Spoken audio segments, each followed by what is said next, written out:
Sommes-nous chrétiens? Vivons-nous un témoignage éloquent pour aider les autres, pour aider nos frères et sœurs? Et la deuxième des choses, nous trouvons dans cette première lecture la générosité des premiers chrétiens. Ils partageaient et ils ne voulaient pas que l'un d'eux puisse manquer. Comment faisons-nous pour aider les autres, ceux qui manquent?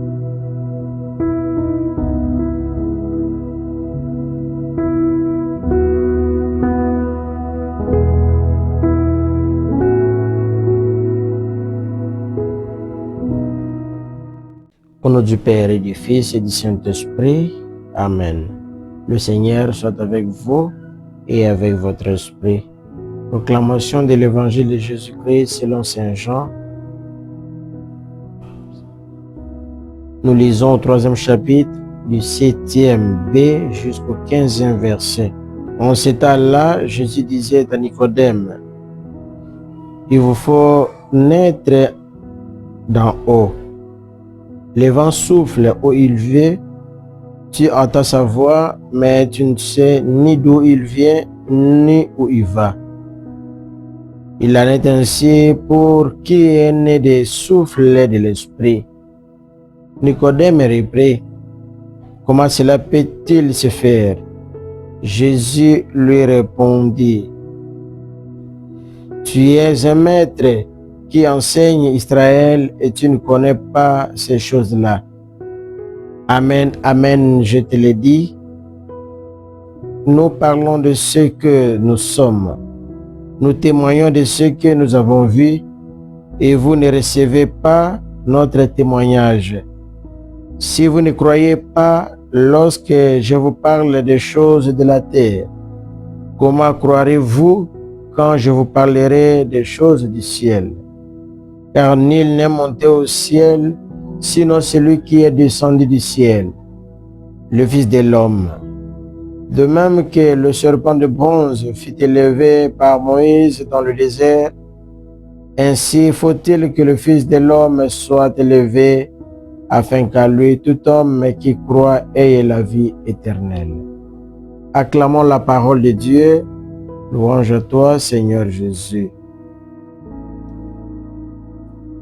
Mes bien-aimés dans le Christ, nous continuons la joie pascale. Mardi 14 avril 2026, deuxième semaine du temps de Pâques. Le texte liturgique proposé par l'Église Notre Mère. La première lecture tirée du livre des Actes des Apôtres au 4e chapitre du 32e au 37e verset. Et puis l'Évangile de Jésus-Christ tiré dans l'Évangile de Jésus-Christ selon Saint Jean au 3e chapitre du 7e au 15e verset nous parle de la croix comme signe de l'unité et les témoignages de la vie chrétienne. La première lecture nous parle d'un témoignage de ceux qui sont ressuscités avec le Christ, c'est-à-dire la vie chrétienne est un témoignage de vie. Sommes-nous chrétiens? Vivons-nous un témoignage éloquent pour aider les autres, pour aider nos frères et sœurs? Et la deuxième des choses, nous trouvons dans cette première lecture la générosité des premiers chrétiens. Ils partageaient et ils ne voulaient pas que l'un d'eux puisse manquer. Comment faisons-nous pour aider les autres, ceux qui manquent? Prenons-nous le temps d'aider les autres?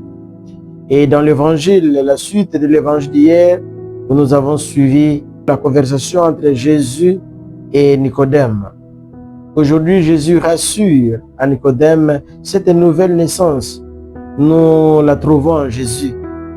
Et Jésus nous promet, quand il sera élevé des cieux, il va rassembler le monde vers lui.